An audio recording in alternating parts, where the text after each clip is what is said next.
everybody. Welcome back to DIY Builds in the great state of Texas. My name is Phil, your host. My co-host is Duke. He's back there asleep right now. Maybe we'll get a visit from him in a little bit.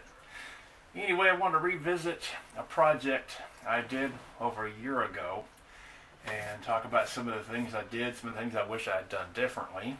But this is actually my first project that I did. This is my Toolbox boombox that I made, and some things I like about it. There's some things I wish I had done differently, but we're going to talk about those different things. The reason I built this in the first place is this is what got me started in all this to begin with. Was I had a bookshelf radio next to my bed. I listen to the radio to go to bed. I love listening to the radio.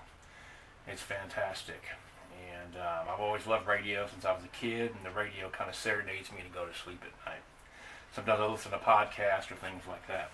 So what happened was the radio broke, and I tried to find another one. I went to Best Buy. I went to all kinds of places. I went to pawn shops, and I just didn't find anything that I liked.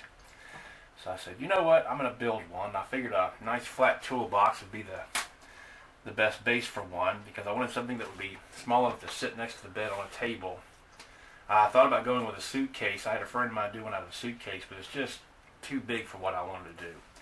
So I found this toolbox here, and it fit the dimensions perfectly of what I wanted. Everything is nice and flat, so you can mount your radio and your speakers.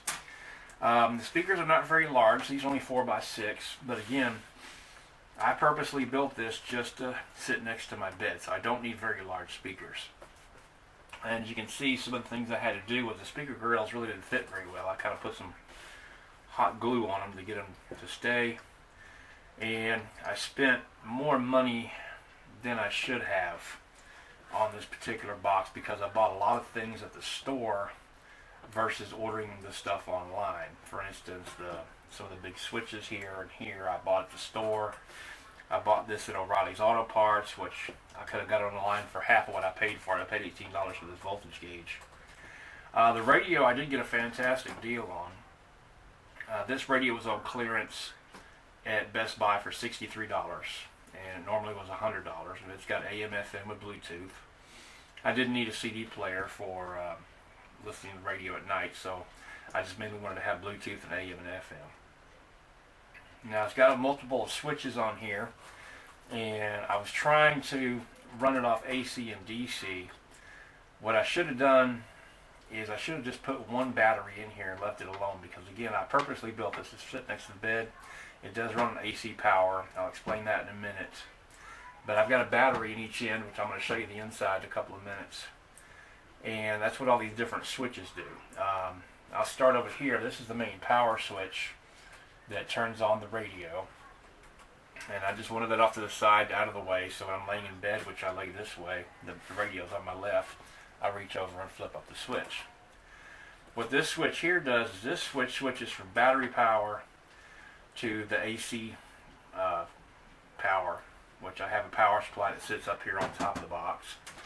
And again, that's another thing I wish I had done. I wish I'd gone with an internal power supply versus an external power supply, but at the time, I just thought this was the best option. Again, this is my first build. I made some errors in judgment, which I wish I could go back and change, but that's okay. So when you flip this switch right here, this basically disconnects the batteries. And that's the thing though, the power supply and the batteries are on the same circuit.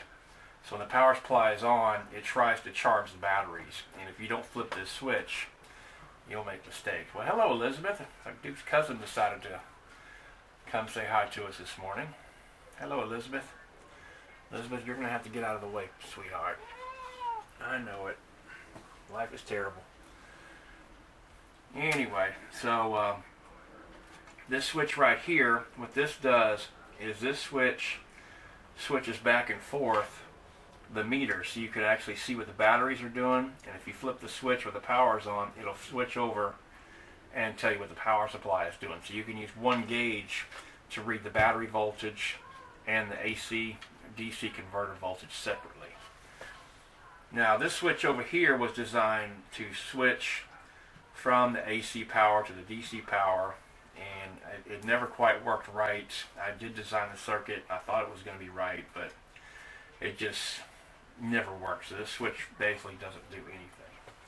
I did have a different antenna on here. I did have a small rubber antenna, and it worked great, but because the radio sits in the house, I wanted to get better reception, so I did put a 3-foot metal car antenna on this project, and it works really, really well. And let me spin this around here and show you the back real quick. Now, when I originally built this, I put this plate here on the back here to have a plug-in for the power supply. Let me show you that right here real quick. This is the power supply that I use, and it's an external power supply. It's a bench power supply. And let me scoot this back a little bit so you can see this a little better. And it works really good. It's got a cigarette lighter plug as well as 2 power ports and a switch. And what I designed is I put some banana plugs on the end here.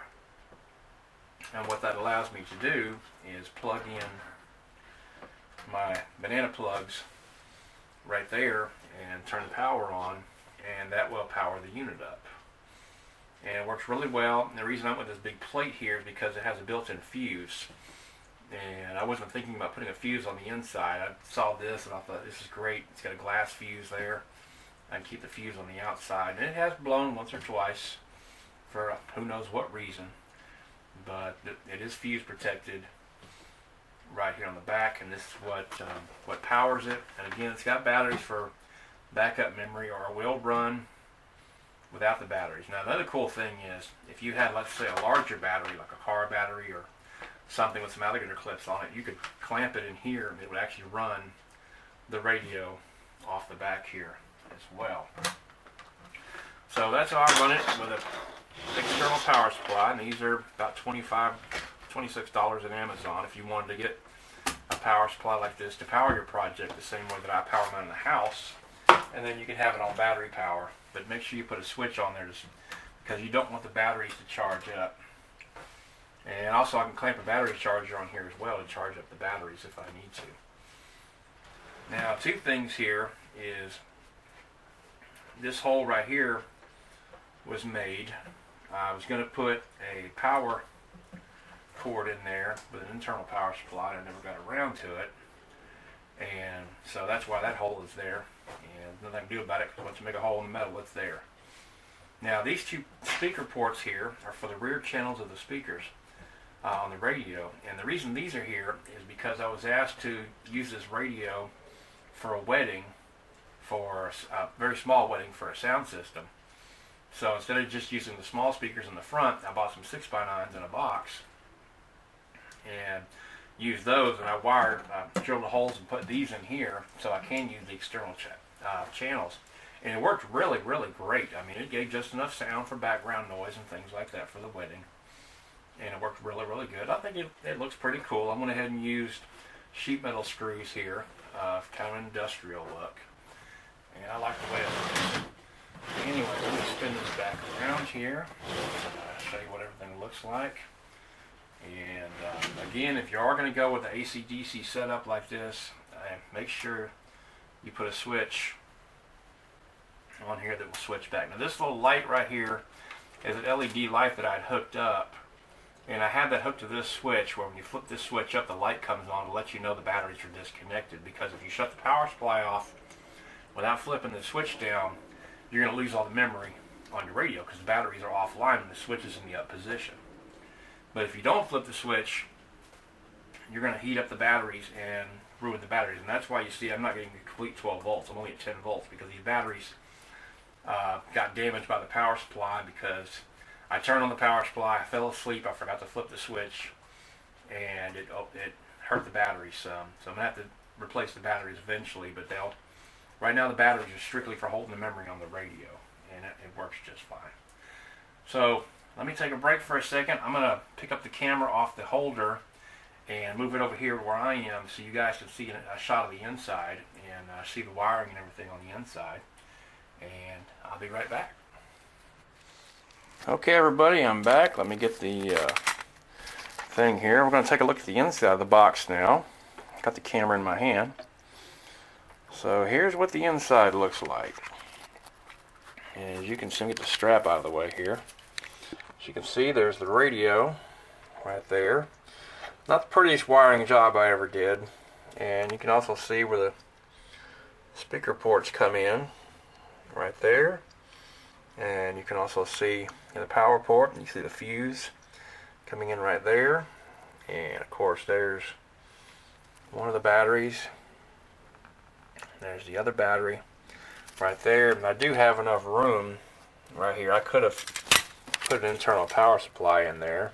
And of course you can see the switches where they all come in right there. Again, I did kind of a sloppy wiring job on this. I try to make it look pretty. I used way too much wire, and I could have done a nicer job. But again, this is my first project. Not going to be beautiful, but basically that's what the inside looks like. So I'm going to close this up and be back in just a second.